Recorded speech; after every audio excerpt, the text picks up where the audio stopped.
when you're a writer, you want to feel like the expert. And so I was probably I had 2 to 3 chapters left to go. I was feeling really good. I had flow.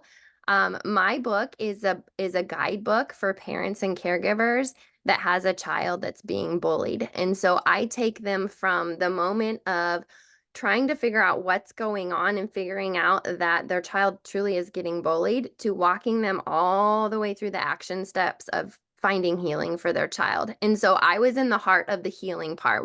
How do you instill better mindset? How do you really make them find their identity and worth again? And my daughter actually came home from school and had the worst day and just went off on me. She's not a cusser, but she's a middle schooler now.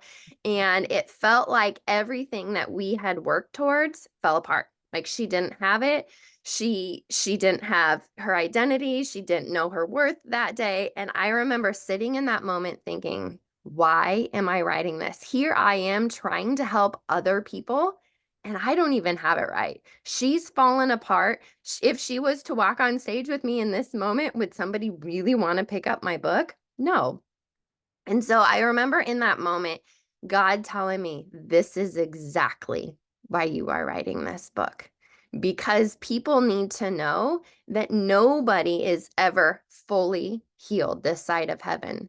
However, he told me that he has given me the steps to help other people come out. And so I was able to take what I had written. There's things in my books that I wish I would have done or somebody would have told me along the way. And so I was able to walk that out with my daughter. And we were able to say, okay, what is really the root of why you're screaming XYZ? And we were able to get it down to it and then replace it with I am, but it's not just the I am like all the secular world gives us. It was taking scripture for her to really pour back into her heart and her mind. And so I was able to walk her through steps that I had shared in my book. And had I not done that, they would have just been knowledge, but not experience on my end. And then I was also able to take that to myself because everybody has an underlying negative I am statement, and mine has always been, I am not enough. Hence, part of why I'm in the women's devotional more than a woman. But what got me through is I had a resource from author Mimika Cooney, and she actually says words are containers of power. We need to know the importance of what we're saying and how we're saying it. And so that was for me to take it back in. So I got in the word. And what really got me through is might look silly, but I actually had these headphones that I put on every single time that I wrote. I did get the author retreat, but I never had a staycation. I did send my children out, or I did write during my youngest nap time. But the only reason I was able to do it, because I remember Tamra saying, how do you get anything done? I was able to take the distractions, put these on, and what infiltrated my mind and my ears was worship music, not word worship music, or I'd be singing and dancing and not focused. It was piano worship music, but that grounded me in the sense of, spoiler alert, we aren't enough. We are never enough, but he is enough. And so that is what helped me get through that block of putting on worship music, reminding me this is for the Lord.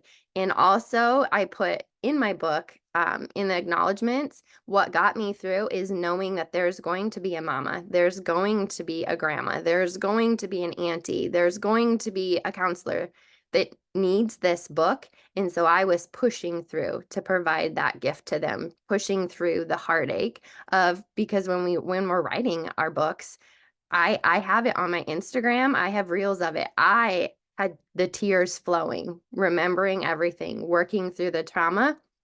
But that's what got me through, is really seeing that I needed to walk what I was going through, and that I just lost my train of thought. That we aren't always going to be enough, but he will help us through it, and really instilling in me, instead of that inner critic, that I am enough in him.